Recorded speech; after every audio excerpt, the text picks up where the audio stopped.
నీకంటూ ఒక సమయం రాబోతుంది. దేవుడిని హెచ్చించే సమయం అతి త్వరలో ఉందని నువ్వు నమ్మి దేవుని వైపు చూసినప్పుడు తగిన కాలంలో దేవుడిని జీవితంలో అద్భుతం చేస్తాడు. సహోదరి సహోదరుడా,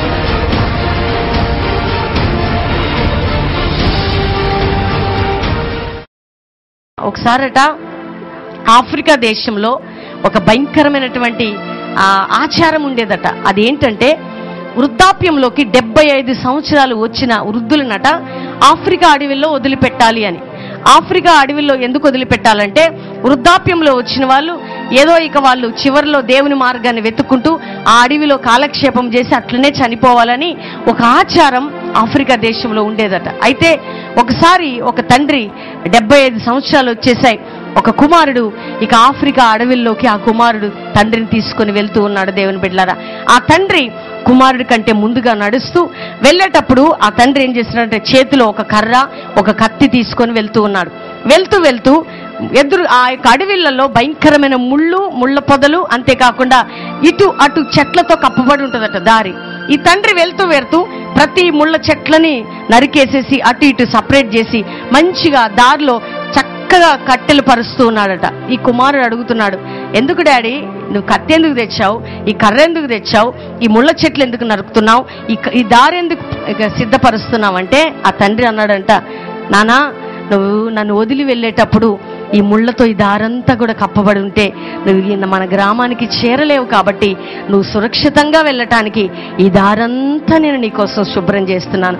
ఒక్కసారి ఆ యవ్వనస్సుని గుండె పగిలిపోయిందంట. దేవుని బిడ్డలారా, అయ్యో నా తండ్రిని అడవిలో వదిలిపెట్టాలని నేను అనుకుంటే నా తండ్రి నా క్షేమం గురించి ఆలోచిస్తున్నాడే అని ఆ యొక్క కుమారుడు తన ఆ యొక్క భయంకరమైనటువంటి ఆ సంఘటనని మన దేశంలో నుంచి వెళ్ళగొట్టాలని చెప్పి తండ్రిని వెంటబెట్టుకొని వచ్చి రాజు దగ్గరికి అధికారుల దగ్గరికి వెళ్ళి ఈ యొక్క పరిస్థితులన్నీ చెప్పి వారికే కాక ఆచారం నుండి అడవిలో ఉన్న అనేక వృద్ధులకి విడుదల కల్పించాడంట. దేవుని బిడ్డలారా, ఆ తండ్రి మనసే యేసయ్య మనసు. నిజంగా మనము కొన్నిసార్లు శాపం గుండా ముళ్ళ గుండా వెళ్తున్నప్పుడు కూడా దేవుడు విడిచిపెట్టకుండా ఏదో రీతిగా కనికరించి దారి మళ్లించబడతామేమోనని మన కోసం ఎదురు చూస్తూ ఉంటాడు. ఆయన గాయపరచబడినప్పటికీ దెబ్బలు తిన్నప్పటికీ ప్రతి క్షణము ఆయన స్వరాన్ని వినకుండా సొంత చిత్తముతో మనం వెళ్తున్నప్పటికీ మనల్ని విడిచిపెట్టే దేవుడు కాదు యేసుక్రీస్తు ప్రభు.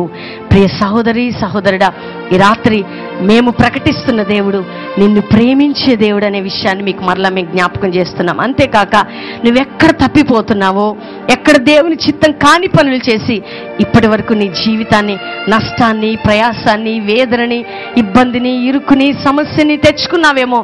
అందుకనే నేను అనుభవంతో చెప్తున్నాను, దేవుడు మమ్మల్ని సేవకు పిలిచినప్పుడు మేము పరిచర్యకి లోబడకుండా దేవా మేము మరి బిజినెస్ చేస్తూ సేవ చేస్తామని ఎప్పుడైతే దేవుని స్వరానికి పూర్తిగా లోబడకుండా మా సొంత ఇచ్ఛతో వెళ్ళినప్పుడు భయంకరమైన పేదరికాన్ని అనుభవించాము. దేవుని బిడ్డలారా, కడు దరిద్రతను అనుభవించాం. రియల్గా చెప్పాలంటే భోజనము లేని స్థితి, బట్టలు లేని స్థితి. నిజంగా టైంలో తల్లి, తండ్రి, బంధువులు, స్నేహితులు, రక్త సంబంధికులు అందరూ మమ్మల్ని వేలేసేస్తారు. ఎవ్వరు మమ్మల్ని పట్టించుకోలేదు. చూస్తే భయంకరమైనటువంటి మాకున్నటువంటి వెహికల్ యాక్సిడెంట్ అయిపోయింది. దైవ సేవకుడు చూస్తే ఆయనకి యాక్సిడెంట్ అయి మంచం మీద ఉన్నాడు. ఆ టైంలో అప్పులు ఎక్కువైపోయాయి. మేము అనుకున్నాం, ప్రభా నీ చిత్తం కాని పని ప్రారంభించాం, అయితే మేము చనిపోతే బాగుండు అనేటువంటి తీర్మానంలో ఉండి కన్నీరు కారుస్తున్నప్పుడు మా యొక్క రూమ్లోకి దేవుని స్వరం ప్రత్యక్షమై ఆయన మమ్మల్ని తిప్పి తన వైపు తిప్పుకొని ఈరోజు మమ్మల్ని ఆశీర్వదించే స్థితిలోకి తీసుకొచ్చాడు. దేవుని బిడ్డలారా, మాకు తెలుసు ఆ శాపం అంటే. ఎందుకంటే మీరు అనుకుంటుంటారు అన్ని దేవుని యొద్ద నుండి వస్తున్నాయని. స్వయంకృత అపరాధం వలన కూడా మనం శాపాన్ని అనుభవిస్తాము. దేవుని బిడ్డలారా, మన స్వచిత్తముతో సొంత చేతులతో చేసినటువంటి కొన్ని బలహీనమైన పనులను బట్టి మనం శాపాన్ని కొని తెచ్చి పెట్టుకుంటాం. దేవుడు శపించే దేవుడు కాదు. శాపం అనేది మనము దేవుని చిత్తము చేయనప్పుడు అది మన జీవితాల్లోకి వస్తుంది. దేవుని బిడ్డలారా, ఇక్కడ ఒక సహోదరి ఉంది, నీ జీవితంలో నీకు చాలాసార్లు గర్భస్రావం అయిపోయింది. కానీ నువ్వు మ్యారేజ్ అయిన కొత్తలో పిల్లలు వద్దని సిగ్గుపడకుండా నువ్వు లేచిన పిల్లలు వద్దని 1-2 సార్లు నువ్వు అబార్షన్ చేయించుకున్నావు. ఆ కారణాన్ని బట్టి ఇప్పటి వరకు నీకు పిల్లలు కలగట్లేదు. ఎవరో ఆ సహోదరి నువ్వు లేచి నిలబడి నీ హృదయం తెరిచి దేవునికి సమర్పించుకుంటే దేవుని గర్భాన్ని తెరవాలని, లేపాలని నిన్ను ఆశీర్వదిస్తున్నాడు. సోదరి, నువ్వు క్షమించమని అడుగు, అంతే. ఇప్పుడే దేవుని ఆత్మ, దేవుని శక్తిని గర్భాన్ని తెరుస్తుంది. దేవునిని తాకుతూ నీ కడుపులో చక్కటి బిడ్డను నీకు దయచేయబోతున్నాడు. మరుసటి ఏటకల్లా నీ చేతిలో బిడ్డ ఉండబోతుంది. ఇదే టైంలో గర్భం లేని వారు లేచి నిలబడండి. దేవుని బిడ్డల ఆమె నిలబడుతుంది. దయచేసి లేచి నిలబడి మీ చేతులు పైకెత్తండి. ఈ రాత్రి నిజంగా మీరు నమ్మండి. మీ 2 చేతులు పైకెత్తి కన్నీరు కారుస్తుండండి. దేవుని శక్తి మిమ్మల్ని తాకబోతుంది రాత్రి. Spirit of God touch, holy spirit, పరిశుద్ధాత్మ తాకేస్తాయా. ఎంతమంది గర్భాలు మూయబడ్డాయో నజరేయుడైన యేసు నామములో ఇప్పుడే ఆ గర్భాలు తెరవబడును గాక. హోలీ స్పిరిట్, గర్భాల్లోకి నీ అభిషేకాన్ని మేము పంపుతున్నాం ప్రభు. మరుసటి ఏటకల్లా వారి చేతిలో బిడ్డలు ముందురు గాక. Jesus name. Amen, amen, amen. కూర్చుందాం. ఈ రాత్రి దేవుని బిడ్డలారా, నిజమండి, మన జీవితంలో శాపము అనుభవించడానికి కారణాలు ఉంటాయి. అదేంటంటే దేవుని చిత్తమును చేయకపోవటాన్ని బట్టే. చూడండి, ఎంత భయంకరమైన స్థితి ఈ స్థితి, ఎంత భయంకరమైన అనుభవం అండి ఈ తల్లిది. ఎవరి కోసం బ్రతకాలి ఇంకా ఆమె? ఏం చేయాలి ఆమె జీవితంలో? 10 సంవత్సరాలు ఉంది. భర్తను పోయిన తర్వాత ఎందుకు 10 సంవత్సరాలు ఉండాలి? ఈ రాత్రి నువ్వు కూడా ఈ మాటలు వింటూ ప్రార్థన చేస్తున్నావేమో. నీ యొక్క చదువులో కావచ్చు, నీ బిజినెస్లో కావచ్చు, నీ యొక్క కుటుంబంలో కావచ్చు. ఇక్కడ ఒక యవ్వనస్తుడు ఉంటున్నాడు. దేవుని సేవకి నువ్వు పిలువబడ్డావు. చాలాసార్లు పరిశుద్ధాత్మ దేవుడు మీ సేవకుని ద్వారా, అనేకుల ద్వారా దేవుడు నిన్ను పరిచర్యకి పిలిచాడు. అయితే నువ్వు పరిచర్య వదిలిపెట్టి ఒక పార్ట్ టైం జాబ్ చేస్తూ నేను సేవ చేస్తున్నాను అని ఈ రోజు వరకు నువ్వు అనుభవిస్తున్నది ఏంటంటే నష్టము, వ్యతిరేకత, బాధని అనుభవిస్తున్నావు. నీకు సేవ పిలుపు ఉంది, కానీ నువ్వు సేవ చేయట్లే.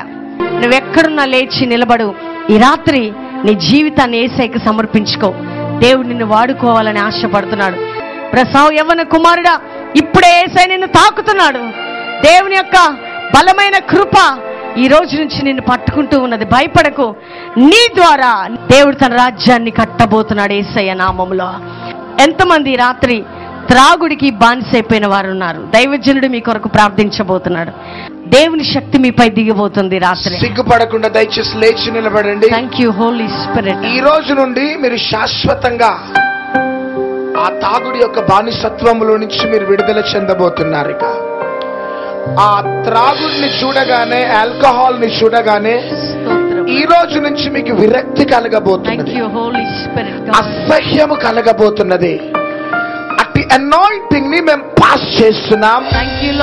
చేతులు పైకెత్తండి అంతే. దేవుని చిత్తాన్ని చేయకుండా తాగుడికి బానిస చేస్తున్న దయ్యమా, వెళ్ళిపో బయటికి. ఆ నిలబడిన ప్రజలపై నీకు అధికారం లేదు. వెళ్ళిపో. వెనకాల పట్టుకోండి. Touch touch touch touch.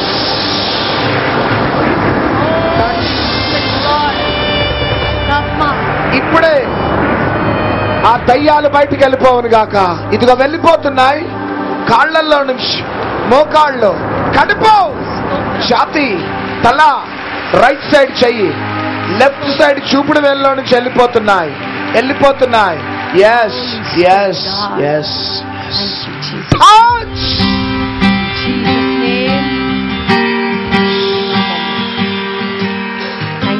విడుదలిచ్చినందుకు వందనాలు. ఆమేన్. కూర్చుందాం.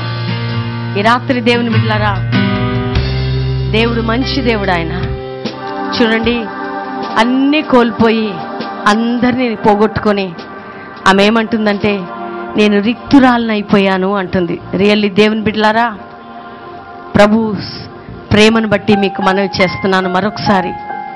దేవుని చిత్తం అనేది చేయనప్పుడు మన జీవితాల్లో భయంకరమైన శాపము తాండవిస్తుంది. అప్పులు నీ కుటుంబంలో కావటానికి, నీ కుటుంబంలో దారిద్ర్యత రావటానికి, నీ కుటుంబాన్ని భయంకరమైనటువంటి చీకటి శక్తులు ఉట్టిగినే రావండి. దెయ్యాలు ఎప్పుడు వస్తాయంటే దెయ్యాలకి అధికారం ఉన్నప్పుడే వస్తాయి. దేవుని బిడ్డలారా చూడండి, సౌలు యొద్ద నుంచి దేవుని ఆత్మ విడిచిపోగా ఆ యొక్క దేవుని యొద్ద నుంచి దురాత్మ సౌల్లోకి వచ్చిందట. దేవుని సన్నిధి నీలో నుంచి దేవుని చిత్తం చేయనప్పుడు బయటికి వెళ్ళిపోతుంది. అందుకనే అపవాది నిన్ను రూలింగ్ చేస్తుంటది, అపవాది నిన్ను పరిపాలిస్తుంటది. ఎంతమందో అండి ఈ రోజుల్లో కన్నీరు కారుస్తున్నారు, ఏడుస్తూ ఉన్నారు, భయంకరమైనటువంటి వేదన అనుభవిస్తున్నారు. కానీ ఈ నయోమి అన్నీ పోగొట్టుకున్నాక, భర్తను పోగొట్టుకుని సంతోషం పోగొట్టుకుంది, సమాధానం పోగొట్టుకుంది, దేవుడే రాజు అనేటువంటి ఇంటి యజమాని పోగొట్టుకుంది. ఇక ఆమె మిగిలిన జీవితం ఏంటంటే మారా జీవితం. దేవుని బిడ్డలారా అప్పుడు ఆమెకి జ్ఞానం వచ్చింది. ఏమనంటే తన ప్రజలని దర్శిస్తున్నాడు తన దేవుడు అని తెలుసుకొని మరలా బయలుదేరింది యూదా బెత్లెహేముకి. దేవుని బిడ్డలారా అంటే దేవుడు ఉండే స్థలానికి బయలుదేరింది ఆమె జీవితంలో. దేవుడు లేని స్థలాల్లో బ్రతికినంత కాలం శాపమే ఆమె బ్రతుక్కి. కానీ దేవుడు దర్శిస్తున్నాడు, దేవుడు ఉన్నాడు అని మరలా ఎప్పుడైతే ఆమె తన్ను తాను తెలుసుకొని అన్ని కోల్పోయినాక బయలుదేరి ఆ బెత్లెహేములో అడుగు పెట్టిందో దేవుడు మరలా ఆమెను ఆశీర్వదించాడు. దేవుని బిడ్డల రూతు ద్వారా ఈ రాత్రి ప్రభు పేరిట చెప్తున్నాను, నీ శాపము దేవుని చిత్తము కాకుండా నువ్వు శాపాన్ని అనుభవించి దేవుని చిత్తం కాని పనులు చేసి శాపగ్రస్తుడిగా ఉన్నావా? బానిసత్వంలో ఉన్నావా? అప్పులనే కాడి క్రింద ఉన్నావా? దేవుని చిత్తం కాని పనులు చేసి నరకయాతన అనుభవిస్తున్నావా? అయితే నువ్వు ఎక్కడికి రావాలంటే ఆయన సిలువ బలియాగం యొద్దకు మరలా నువ్వు తిరిగి రావాలి. ఆ కలువరి సిలువలో నీ కోసం రక్తం కార్చిన ఆ రక్షకుడు, ఆ క్షమించే దేవుడైన యేసు అనే బెత్లెహేము దగ్గరికి నువ్వు వచ్చినప్పుడే నీ పాప శాపానికి విడుదల సహోదరి సహోదరుడా. ఎందుకంటే నీ బాధ, కష్టము, వేదన, శాపాన్ని అనుభవిస్తున్నావా సహోదరి సహోదరుడా? అయితే నువ్వు ఎవరి యొద్దకు రావాలంటే నిన్ను ఆశీర్వదించి నిన్ను దీవించి తన నామాన్ని గొప్ప చేసే దేవుడే యేసుక్రీస్తు ప్రభు. ఈ రాత్రి క్రైస్తవ బిడ్డలారా, సంఘ నాయకులు మాట వినకుండా ఆ సంఘం కాకపోతే ఈ సంఘమని, ఈ సంఘం కాకపోతే ఆ సంఘమని మీ సొంత ఆత్మీయ తల్లిదండ్రులను విడిచిపెట్టి తిరుగుతున్నారేమో. విజయవాడ పట్టణంలో ఉన్న దేవుని ప్రజలారా, నీవు నీ ఆత్మీయ తల్లిదండ్రులని, నాయకులని నువ్వు ప్రేమించి అక్కడ కరువున్నా, అక్కడ నష్టమున్నా, అక్కడ నిష్ప్రయోజనం ఉన్నా అక్కడ నువ్వు నిలిచి ఉన్నప్పుడు తగిన కాలంలో నీ దేవుడు నిన్ను ఆశీర్వదిస్తాడమ్మా. నీ సేవకుని విడిచిపెట్టొద్దని ఈ సభాపూర్వకంగా మీకు మనవి చేస్తున్నాను. సంఘంలో ఉన్న ప్రజలందరికీ కూడా క్రీస్తు పేరిట మనవి చేస్తున్నాను. అంతేకాక ఈ రాత్రి ఒకవేళ నీ సొంత చిత్త ప్రకారం వెళ్ళావా, నీ బిడ్డలు వేరే దేశానికి పంపావా, ఈరోజు వేదన అనుభవిస్తున్నావా, బిజినెస్ దేవుని చిత్తం కాని పని చేసావా, నీ కుటుంబంలో వ్యతిరేకతలు అనుభవిస్తున్నావా, ఇప్పటి వరకు ఇవన్నీ జరగటానికి కారణం ఏంటో తెలుసా? దేవుని చిత్తాన్ని పక్కకు పెట్టి సొంత చిత్తంతో వెళ్ళావు కాబట్టి శాపాన్ని అనుభవిస్తున్నావు. కానీ నయోమి తిరిగి వచ్చినట్టు బెత్లెహేముకి ఈ రాత్రి యేసయ్య దగ్గరికి వస్తే నీకు విమోచన, యేసయ్య దగ్గరికి వస్తే మరలా నీకు రెట్టింపు ఆశీర్వాదం, యేసయ్య దగ్గరికి వస్తే నీ శాపమని కాడి విరగొట్టి ఏడింతల ఆశీర్వాదాన్ని నీ కుటుంబంలో దయచేయబోతున్నాడు. ఎందుకంటే నువ్వు శాపాన్ని అనుభవించడం దేవుని చిత్తము కాదు, నువ్వు భయంకరమైన పోరాటాన్ని అనుభవించడం దేవుని చిత్తము కాదు. నీ స్వయంకృత అపరాధం వల్ల నీ జీవితంలో నీ బిడ్డలు అనుభవిస్తున్నారు, నువ్వు అనుభవిస్తున్నావు, నీ కుటుంబం పోరాటం అనుభవిస్తుంది.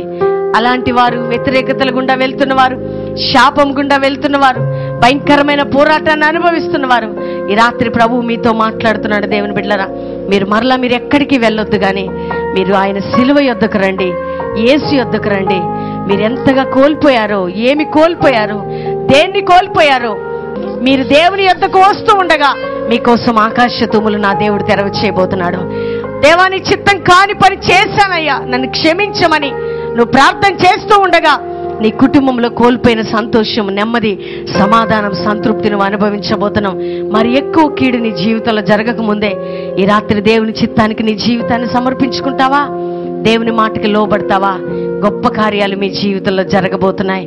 ప్రభు అద్భుతం చేయబోతున్నాడు. మన దేవుడు అద్భుతాలు చేయబోతున్నాడు. నీ శాపము ఆశీర్వాదకరంగా మార్చబడాలి, నీ కాడి విరగొట్టబడాలి అంటే ఈ రాత్రి ఎవరి యొద్దకు రావాలో తెలుసా? పర్వాలేదు, నేను తప్పు చేశాను యేసయ్యా, నన్ను క్షమించు. యేసయ్య మనసు తండ్రి మనసమ్మా. ఆయన నిన్ను విడిచిపెట్టే దేవుడు కాదు. ఆయన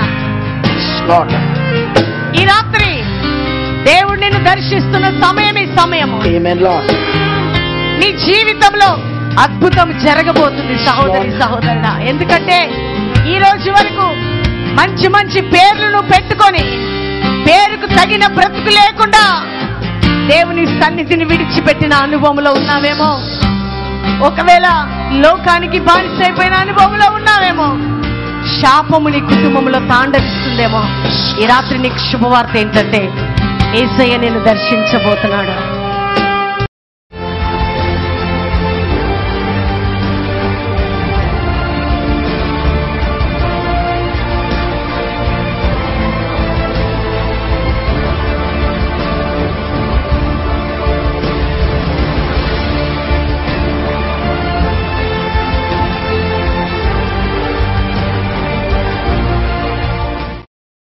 నా పేరు అన్నామని. నాకు మ్యారేజ్ అయ్యి 1.5 years అయింది.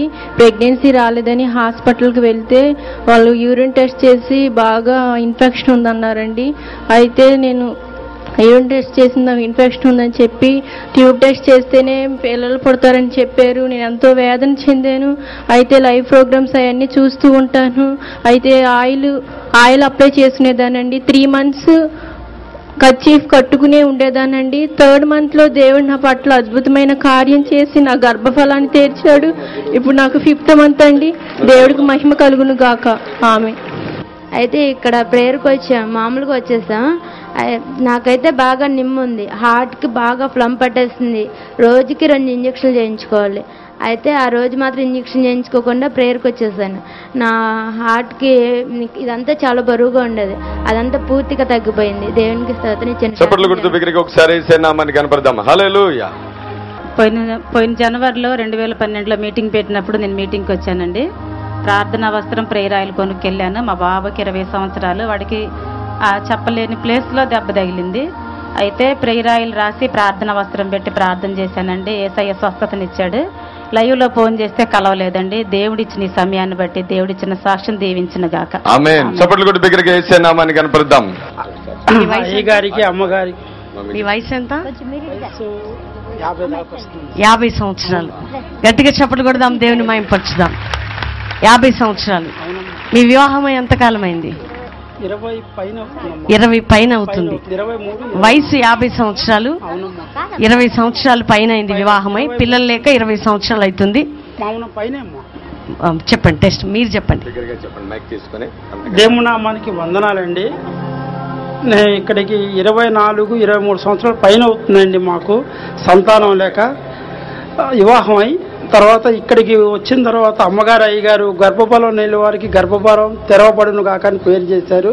చేసిన తర్వాత కొన్ని రోజులకి ప్రెగ్నెంట్ అయిందండి. తర్వాత అని తెలియక హాస్పిటల్కి వెళ్తే బ్లీడింగ్ ద్వారా దేవుడు బయలుపరిచాడండి. అమ్మ నీకు గర్భం ఉందని డాక్టర్ గారు చెప్పారు. అబార్షన్ అయిపోయిన తర్వాత మళ్ళీ దేవుడు మళ్ళీ గర్భఫలాన్ని ఇచ్చి కుమారుడిని ఇచ్చాడండి. ఆయన నామానికి ఎంతో మహిమ కలుగును కాకండి. చూడండి, 50 years వయసు అండి వారిది. చాలా మంది మీలో డాక్టర్స్ చెప్తుంటారు కదా, 35 years తర్వాత పిల్లలు పుట్టిన ప్రాబ్లం, అంతేకాదు కష్టం మెడికల్ సైన్సెస్ ప్రకారం అని. 50 సంవత్సరాలండి వీరికి. 20 సంవత్సరాల పైనే అయింది వివాహ జీవితం. పిల్లలు లేరు. లాస్ట్ ఇయర్ వచ్చారు ఇక్కడికి. చూడండి, ఆ వయసులో వారు ఆశతో నిలబడ్డారు. కానీ దేవుడు ఆశీర్వదించడానికి వయసుతో సంబంధం లేదు దేవుని బిడ్డలారా. ఆయన లేని వాటిని ఉన్న వాటిగా చూపించే శక్తిమంతుడు కాబట్టే ఈ వయసులో కూడా వీరి గర్భాన్ని ఇచ్చి, అది కూడా మగబిడ్డను దేవుడు దయచేశాడు. చక్కటి బిడ్డ అండి, మంచిగా ఉన్నాడు బాబు ఆరోగ్యంతో. రియల్ ఎన్ని నెలలమ్మా ఇప్పటికి? 2వ నెలట. మరలా ఫిబ్రవరి అయిపోయింది. మరలా మేము ఈ ఫిబ్రవరి మార్చ్ 1st week వచ్చేటప్పటికల్లా చేతిలో బిడ్డతో ఇక్కడికి వచ్చారు దేవుని బిడ్డలారా. ఇది యేసయ్య చేసిన అద్భుతం. మరి ఆత్మలో నేను ఎంతగానో ఆనందించి సంతోషించున్నాను. పాస్టర్ గారు అక్కడ అభిషేకం విడుదల చేస్తే నన్ను నేను మైమరిచిపోయి ఉన్నాను అనమాట. మరి ఎంత ఉజ్జీవంగా మరి మీటింగ్స్ జరుగుతున్నాయి. ఈ మీటింగ్స్ మరీ ఇంకొకసారి జరగాలని నేను నా హృదయపూర్వకంగా నేను కోరుకొనిచున్నాను. నేనైతే ఇదివరకైతే నేను ఏదో అనుకునేదాన్ని, నమ్మేవాడిని కాదు. రియల్గా నేను యాజ్ ఎ క్రిస్టియనే ఆయన నమ్మేదాన్ని కాదు. కానీ ఈరోజు నేను రియల్గా చూసిన తర్వాత దేవుళ్ళు ఇంత శక్తి ఉంది. కానీ నేను మొదటి నుంచి డిపెండ్ ఆన్ మై గాడే. కానీ నేను అడిగింది నాకు ఇస్తాడు. కానీ ఇంత స్వస్థత ఇంత డైరెక్ట్గా ఇలా చూడటం అనేది ఫస్ట్ టైం. నిజంగా అసలు ఎలాంటి బాధలో వచ్చామో చాలా సంతోషంతో వెళ్తున్నాము. 100 1000 ముందు బ్రదర్కి సిస్టర్ గారికి చాలా ఇదిగా ఉండాలి. చాలా మాకు బాగా ఉంది. మళ్ళీ మీటింగ్స్ ఇలాంటివి జరగాలి, మాకు మాత్రం తప్పకుండా జరగాలి ఇలాంటి మీటింగ్స్. చాలా బాగుంది, చాలా సంతోషంతో వెళ్తున్నాం, హ్యాపీగా వెళ్తున్నాం. కానీ ఇలాంటి సభలు నేను ఎక్కడా చూడలేదు. ఇలాంటి సభలకు వచ్చినందుకు చాలా స్వస్థత పొందుతున్నాము. అలాగే పోయిన సంవత్సరం వచ్చాను, ఈ సంవత్సరం వివాహం అవ్వాలనుకున్నాను. ఈ సంవత్సరం వివాహం అయింది. అమ్మాయితో పాటు మా భార్యతో పాటు వచ్చాను. మా భార్య విగ్రహాధికారులు తను కూడా మారింది. మా కుటుంబం అంతా కంపల్సరీగా ఆదివారం లైవ్ ప్రోగ్రామ్ చూస్తాం. అయ్యగారి అమ్మగారి ఖచ్చితంగా చూస్తాము. ఇలాంటి ప్రోగ్రామ్ మళ్ళీ విజయవాడలో మళ్ళా పెట్టాలి. సంవత్సరానికి కనీసం 3-4 సార్లు అయినా పెట్టాలి. అయితే అది ఒక దైవజనులు మన దేశంలో పుట్టడమే మన ధన్యత. అసలు శారదమ్మ గారిని కానీ ప్రవీణ్ గారు కానీ అంత గొప్ప దైవజనులు మన రాష్ట్రంలో ఇచ్చాడు దేవుడు. అందుని బట్టి దేవునామానికి మహిమ కలగాలి. ఈ వచ్చిన జనాలను బట్టి చూస్తుంటే ఇంకా ఆయన బెన్హిన్ గారు అమెరికాలో మనం గాడ్షన్లో చూస్తాం కదా, ఆయన వల్ల ఈయన కూడా వాడబడాలని ఆశ. ఇంతవరకు నేను అటెండ్ అయిన మీటింగ్లో ఇలాంటి మీటింగ్ చూడలేదయ్యా. ఇదే ఫస్ట్ టైము. ప్రవీణ్ కుమార్ గారిని పరిశుద్ధ ఆత్మశక్తి బలంగా అభిషేకించింది. ఈ రోజు నుంచి మా శాపపు కాడు ఇరిగిపోయిందని సంతోషంతో మేము వెళ్తున్నాం. నిజంగా ఎన్నో అద్భుతాలండి. చూపు లేని వాళ్ళకి చూపు వచ్చినాయి, నడవలేని వాళ్ళకి కాళ్ళు వచ్చినాయి. ఎన్నో అద్భుతాలు చేశాడండి దేవుడు. నిజంగా ఆశ్చర్యకరం అండి. ఈ విజయవాడ పట్టణంలో ఈ మీటింగ్లు జరుగుతున్నాయి అంటే మాకు ఎంతగానో సంతోషం వేసింది. ఇంకా రాబోయే కాలంలో ఇంకా గొప్ప గొప్ప మీటింగ్లు జరగాలని, దైవజనులు ఇంకా బలంగా వాడుకోవాలని మేము ప్రార్థిస్తున్నాము. ఇలాంటి దైవజనులు తప్పనిసరిగా ఉండాలి. ప్రతి విలేజ్ ప్రతి టౌన్ కూడా ఇలాంటి వాళ్ళు ఉంటే ఇంకా దేవుని అద్భుతాలు అనేక మంది తెలుసుకుంటారని చెప్పి మేము ఆశిస్తున్నాం. అద్భుతాలు స్వస్థతలు ఆయన వాక్యం ఉంది. వాక్యం ద్వారా అద్భుతాలు స్వస్థతలు జరుగుతున్నాయి. ఇది రియల్ ఫ్యాక్ట్ అనమాట. There is no mesmerism, there is nothing. Anybody says it is mesmerism, it is total false. It is the real gift of God and is working among the people through this God's gifted person. Thank you. నిజంగా ఇలాంటి మీటింగుల్లోని ఇంకా అనేక ఆత్మలో రక్షణ పొందాలి. ఇలాంటి అయ్యగారు విజయవాడలో మళ్ళీ పెట్టాలని మేము అనుకుంటున్నాము. వాక్యం ఇంకేముంది, దుంటు చేనుల కంటే మధురమైన వాక్యం. ఆ వాక్యం మళ్ళీ మేము చూడలేము. ఇక అయ్యగారు మళ్ళీ ఆదివారం మళ్ళీ టీవీలో వస్తేనే మేము అయ్యగారిని చూసేది లైన్ ప్రోగ్రాంలోనే.